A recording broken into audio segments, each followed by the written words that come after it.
Hello everyone, welcome to ITLS Academy. Our lecture is on isolation of restriction fragments from agarose gels by collection onto DEAE cellulose. Introduction. A common step in most of the experiments is the purification of DNA fragments. This often involves agarose gel electrophoresis to separate mixtures of DNA fragments, which separates DNA by their length in base pairs, followed by extraction of the DNA fragment of interest from the gel.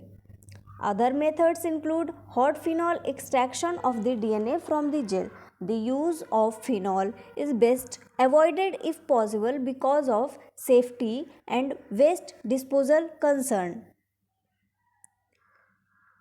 The DNA is subsequently bound to a substrate, example an anionic resin, and washed to remove impurities prior to elution of the DNA from the substrate. Following electrophoresis, you can cut DNA bands out of the agarose gel and purify the DNA samples. Here comes amendments during the procedure. Gel purification is most efficient with lower percent agarose gels, so you will want to stay in the 0.7 to 0.8% range if possible. You will want nice crisp bands. This can be achieved by using a wider gel comb and running the gel at a lower voltage. Wider gel comb and lower voltage will give you crisp bands. You will want to have enough space around each band to cut without having DNA in other lanes contaminating your sample. To accomplish this, it is best to skip lanes between sample and between the ladder and nearest sample. To minimize the risk of DNA damage, it is best to limit the UV exposure of the DNA. Also, it will be a bad idea to use a gel imager to take a picture of gel before cutting out the bands as possible to you will want to use long wavelength UV for as short a time as possible to get the bands cut out. Once you have run your gel, move it to an open UV box. Remove it from any gel tray as plastic will block much of the UV, and with a clean and sterile razor blade, slice the desired DNA fragment from the gel. Here, be sure to wear proper UV protection.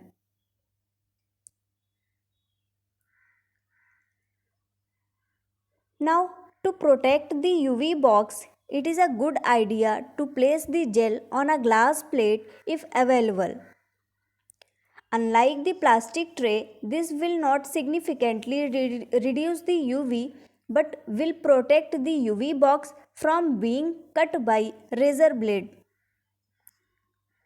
Try to get as little excess gel around the band as possible. To do so, it is often important to take the excised band, lay it down on the UV box, and trim the top, bottom, and sides with the razor blade. Place the gel in a labeled microfuse tube. Using a scale, weigh the tube with the gel fragment after zeroing the scale with an empty tube.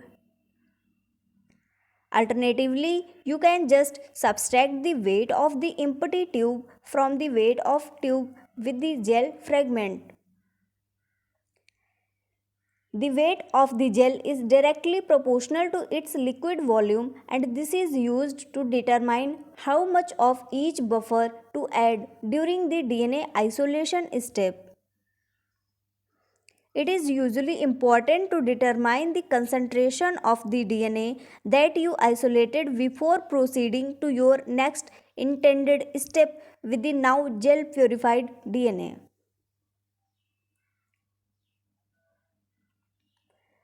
Here comes the principle.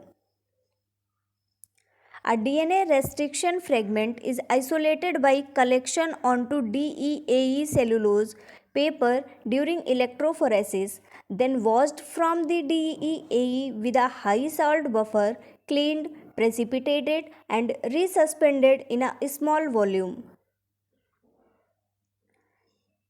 Recovery of 50 to 90% of the bound DNA can be expected. However, fragments larger than 7 kb have lower yields. DNA prepared this way is suitable for subcloning. A DNA fragment of a given size migrates at different rates through gels containing different concentrations of agarose.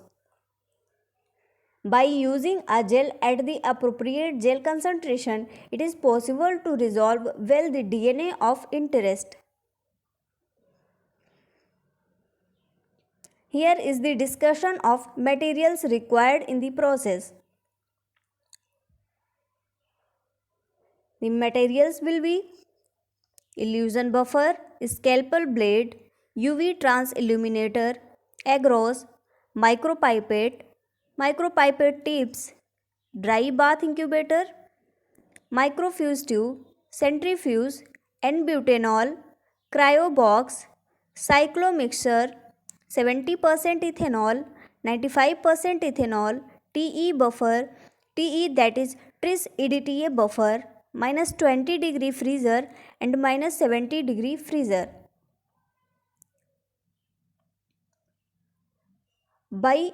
Here is the picture showing the process we are going to deal with.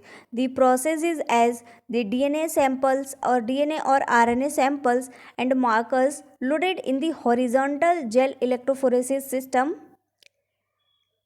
Then after the electrophoresis, we will measure the direction of DNA RNA samples in horizontal gel electrophoresis system.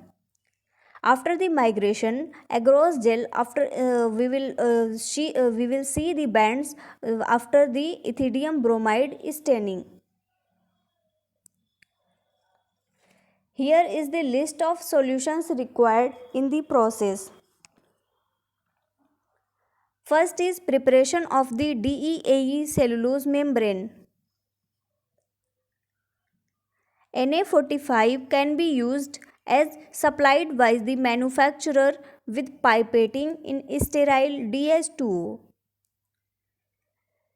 However, the binding capacity of the membrane is increased with the following: a 10-minute soak in 10 millimolar EDTA pH 7.6, then 5 minutes in 0.5 N NaOH, followed by several rapid washes in sterile DH2O.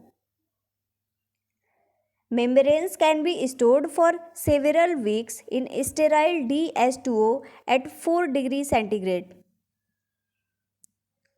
Next solution will be NET buffer, that is 500 milliliter. 25 milliliter 3 molar NaCl, 150 millimolar NaCl, 100 ml 0.5 molar EDTA and 100 millimolar EDTA, 10 millimolar 1 molar tris pH 7.5 and 20 millimolar tris pH 7.5, 365 ml DH2O. Now autoclave to sterilize. Our next solution is high salt NET buffer. This will contain 166.7 ml 3 molar NaCl, 1 molar NaCl, 100 ml 0.5 molar EDTA, 100 millimolar EDTA, 10 milliliter 1 molar tris pH 7.5, 20 millimolar tris pH 7.5, 223 milliliter DS2O. Now autoclave to sterilize.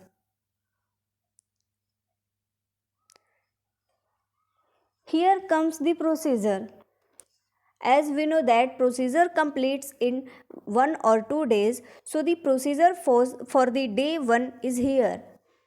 The first of all, we will going to isolate the fragment. We'll see the isolating the fragments.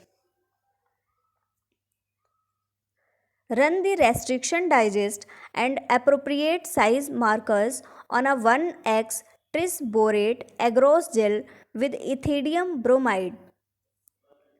Here, be sure to leave at least 1 to 2 well between samples.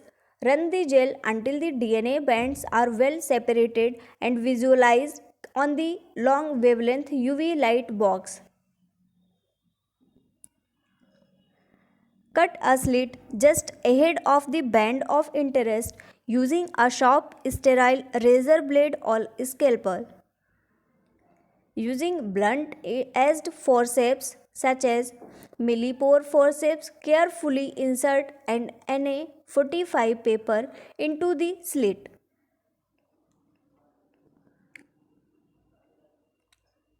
Now place the gel in fresh 1x tris borate buffer and run the gel until the fragment has moved out of the gel and stopped by the Na45. Monitor the progress of the band with the handheld long wavelength UV light. Monitor the progress of the band with the handheld long wavelength UV light. Do not allow other bands of higher molecular weight to run onto Na45.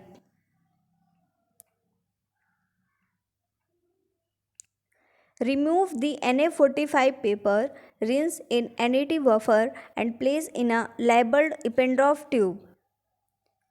Add sufficient high salt NAT buffer to cover most of the membrane, typically 150 to 300 ml. Spin 5 seconds in a microcentrifuge to submerge the entire strip.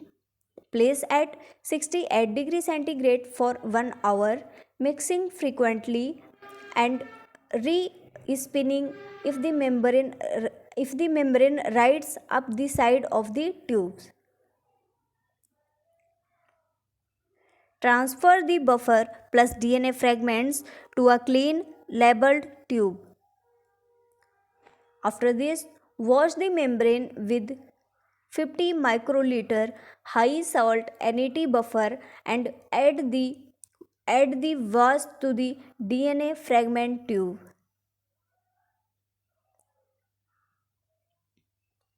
After this, the cleaning of the DNA will be done. To clean the DNA, the process will be to remove ethidium bromide, extract twice with 3 volumes water saturated and butanol. Precipitate the DNA with 2.5 volumes of ethanol at minus 20 degrees centigrade for at least 1 hour. It also can sit overnight in the freezer. The procedure for day 2 will be pellet the DNA for 20 minutes at high speed in a microcentrifuge and resuspend in 50 ml TE, that is tris EDTA buffer. Re-precipitate with sodium acetate to remove any residual NaCl. Now add 5 ml 3 molar sodium acetate and 120 ml ethanol. Hold at minus 20 degrees centigrade for 2 hours or more. Pellet as before and resuspend in an appropriate amount of tris EDTA. Thank you very much guys for watching this video.